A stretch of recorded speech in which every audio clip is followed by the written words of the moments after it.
Hi everyone, I am here to do a video on the legality of folding knives. Now, I'm only giving advice on California law because I live in California, and I am not a lawyer. If you actually need legal advice, go to a lawyer. Do not listen to this video. I am just giving you a quick interpretation of laws for the average Joe. This is a Benchmade 583 Barrage Axis Assist. You can see, nice knife. I like this knife. I did a review on it earlier. It's a good, solid knife, and it's actually pretty good for explaining the legality of folding knives. It is illegal in some areas, and it is illegal in some areas, and it is legal in some areas. So that's why it is good for that. Now, it is not considered a switchblade according to California Penal Code 653K. Now, again, this is California law. If you live in basically any place other than California, you need to know your own individual laws, your own individual city's laws. Now, there's, according to California Penal Code 653K, there's three things that a folding assisted knife has to have so it's not a switchblade. One, you have to apply pressure solely to the blade. You see that thumb stud, I apply pressure to it, snaps open. So that's the first thing. According to California Penal Code 653K, it's not a switchblade. Second, it has to have a bias towards closing. See that? Snaps close, bias towards closing. Bias towards closing, bias towards closing. So that's another thing that you need according to California Penal Code 653K. Secondly, it has to overcome resistance. So if you flop it around like this, it doesn't open. Now that is key for California law. Obviously, laws change based on your specific areas. For example, about 25 miles from where I am sitting right now, this knife would be illegal. Why, you ask? The blade is too big. Now, this blade is 3.6 inches. Usually that would be illegal. California law states that there's no limit on size of folders. So as long as a specific city in California does not have any size limitations, you're fine. I actually saw a guy who had a 6-inch folder from Cold Steel.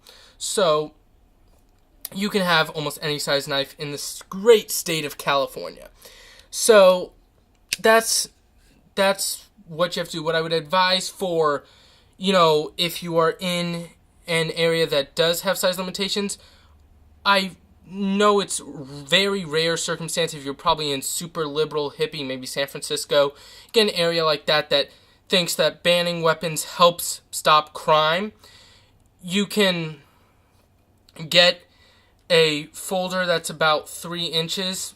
It's almost legal everywhere. Make sure it's not an assisted folder so you don't have to argue about it being a switchblade. Make sure you have all that 3 inches or under, preferably under 2.5. I've almost never seen a place where under 2.5 inches is illegal. And, just make sure it's a good, solid, unassisted knife. Now, one thing that I actually misspoke, and you have to make sure that you never say this, is never say your knife is a weapon. Your knife is not a weapon. It is a tool. It is a tool used for cutting. If you buy a knife or use a knife with the intent to kill, you're carrying a dangerous weapon. That is illegal anywhere. You cannot have a big weapon. You can have it as a tool for cutting. Obviously, knives, they cut. So, if you're using it for self-defense purposes only, then it is illegal. Now, you can, if you think someone's life is in immediate danger, you can use it for self-defense. But you better have witnesses, and there's a whole lot of, sticky situation that goes into that. But again, I'm not a lawyer. You'd probably have to go to a lawyer for information on that. Now, one thing about this knife that also makes it so it's not a switchblade is this locking mechanism back here.